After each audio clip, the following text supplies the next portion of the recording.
Bismillahirrahmanirrahim. Assalamualaikum warahmatullahi wabarakatuh. Selamat pagi, saleh-salehnya Ustazah. Bagaimana kabarnya pada pagi hari ini?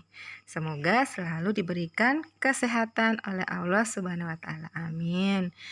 Nah, saleh-saleh Ustazah, ya, pada pagi hari ini kita akan masuk di subtema 2 tentang perpindahan kalor di sekitar kita.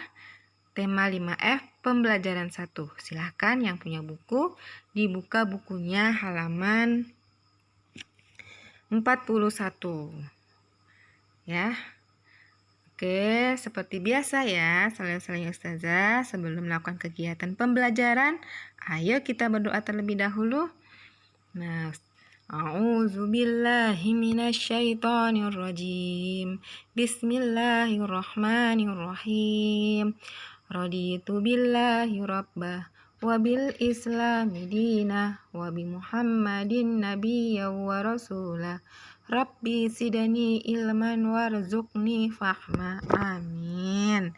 Alhamdulillah, semoga kegiatan kita diridhoi oleh Allah Subhanahu wa taala dan ilmu yang kita peroleh ilmu yang berkah dan bermanfaat. Amin. Nah, adapun tujuan pembelajaran kali ini, ya, yang pertama siswa dapat menjelaskan isi teks dari teks eksplanasi. Yang kedua, siswa dapat menjelaskan macam-macam perpindahan panas. Nah, selesai Ustazah, dari materi yang kita akan bahas itu berkaitan dengan Quran surah Yunus ayat kelima, yang artinya Dialah yang menjadikan matahari bersinar dan bulan bercahaya dan ditetapkan manzilah-manzilah atau tempat-tempat bagi perjalanan bulan ini, supaya kamu mengetahui bilangan tahun dan perhitungan waktu. Allah tidak menciptakan yang demikian itu, melainkan dengan hak dan menjelaskan tanda-tanda kebesarannya kepada orang-orang yang mengetahui. Jadi Allah menjadikan semua yang disebutkan itu, ya, bukanlah dengan percuma, melainkan dengan penuh hikmah. Nah, selalu saja perhatikan, mengamati. Ayo, siapa yang sering membantu ayah bunda di rumah? Nah, terutama masak ya. Siapa yang sering membantu bunda memasak di rumah, ya? Tentunya kegiatan memasak itu sangat menyenangkan ya, apalagi dilakukan dengan anggota keluarga. Jadi saat kita memasak, apa yang terjadi ya? Saat kita memasak terjadi proses perpindahan panas atau kalor. Jadi perpindahan panas atau kalor terjadi bisa jadi tanpa kita sadari ya. Nah, contoh lain misalnya saat kita membuat kopi panas, sendok yang kita pakai untuk mengaduk itu akan terasa panas. Nah, kalau kita mau buktikan di rumah, silahkan ya menggunakan sendok untuk mengaduk kopi panas. Jadi itu adalah contoh perpindahan panas dan kalor. Jadi panas yang berasal dari air yang mendidih pindah ke sendok yang dipakai untuk mengaduk. Nah, ini panas ya, berpindah dari tempat yang bersuhu tinggi ke tempat yang bersuhu rendah. Jadi apakah yang terjadi saat panas berpindah? Yuk kita baca teks eksplanasi di bawah ini ya. Silakan yang punya buku dibuka bukunya halaman 42 tentang perpindahan panas. Jadi di sini ada dijelaskan apa yang terjadi ketika saat panas berpindah. Nah, jadi di sini dijelaskan bahwa panas berpindah dari tempat bersuhu tinggi ke tempat bersuhu rendah. Perpindahan panas dapat berlangsung dalam 3 cara, yaitu radiasi, konduksi, konveksi. Jadi kalian bisa baca sendiri ya. Nah, Sebelum membuat ringkasan ya, cara membuat ringkasan teks eksplanasi. Jadi sebelum kita membuat ringkasan, kita harus fokus pada judul artikel atau bacaan. Nah, setelah itu ajukan pertanyaan sebagai berikut. Ini apakah yang sedang dibicarakan dalam artikel ini? Apakah ide pokok atau pesan yang ingin disampaikan dalam artikel?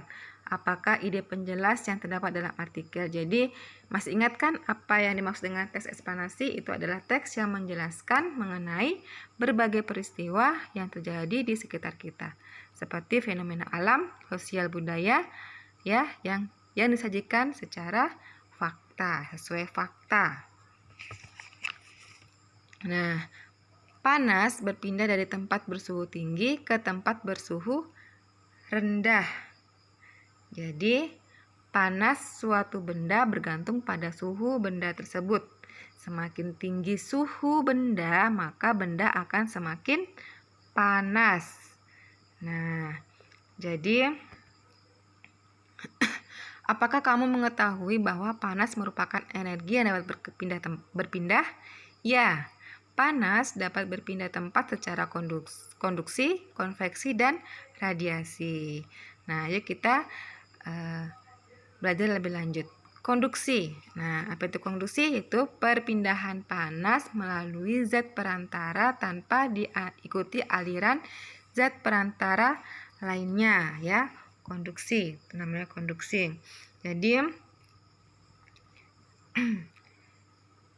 Jadi konduksi itu perpindahan panas tanpa disertai dengan perpindahan partikel, ya, atau zat perantaranya. Jadi konduksi dapat terjadi pada benda padat, benda cair, dan benda gas. Nah, contohnya ini ya. Sendok logam akan terasa panas ketika dimasukkan ke dalam sup panas. Jadi kayak tadi ya, contoh tadi ketika kita membuat teh hangat, sendok yang kita pakai untuk mengaduk akan terasa panas. Bahkan ya, akan terasa hangat bahkan panas. Jadi sendok yang terbuat dari logam merupakan konduktor yang baik. Jadi itu berkebalikan dengan plastik atau kayu yang merupakan isolator atau zat yang sulit mengantarkan panas. Yang kedua itu adalah konveksi. Jadi konveksi ini yaitu perpindahan panas melalui zat perantara yang diikuti aliran zat perantaranya. Jadi konveksi hanya dapat terjadi pada benda cair dan gas. Contohnya ini ada air yang direbus dalam panci akan mendidih. Contoh lain lagi, gas panas yang keluar dari permukaan matahari. Jadi gas panas tersebut terus naik dan akhirnya menjadi dingin. Setelah dingin, mereka kembali jatuh ke permukaan matahari untuk kemudian menjadi panas kembali. Jadi ini contoh dari konveksi. Yang selanjutnya adalah radiasi. Nah, radiasi adalah perpindahan panas tanpa melalui zat perantara. Ya, contohnya adalah tubuh merasa panas ketika berada di dekat api unggun. Nah, ayo berlatih, aku pasti bisa. Nah, ini silakan soal latihan yang Ananda kerjakan di rumah ya sebagai soal latihan. Jadi jelaskan perbedaan dari perpindahan panas, konduksi, konveksi, dan radiasi. Yang kedua, buatlah sebuah teks eksplanasi 2 paragraf yang bertema manfaat panas matahari. Oke. Selesai saja. Cukup sekian pembelajaran kita hari ini. Tetap semangat. Jangan lupa untuk sholat 5 waktu, sholat duha, membantu ayah bundanya di rumah, ya. Dan jangan lupa untuk selalu menjaga kebersihan. Selamat belajar dari rumah. Wassalamualaikum warahmatullahi wabarakatuh.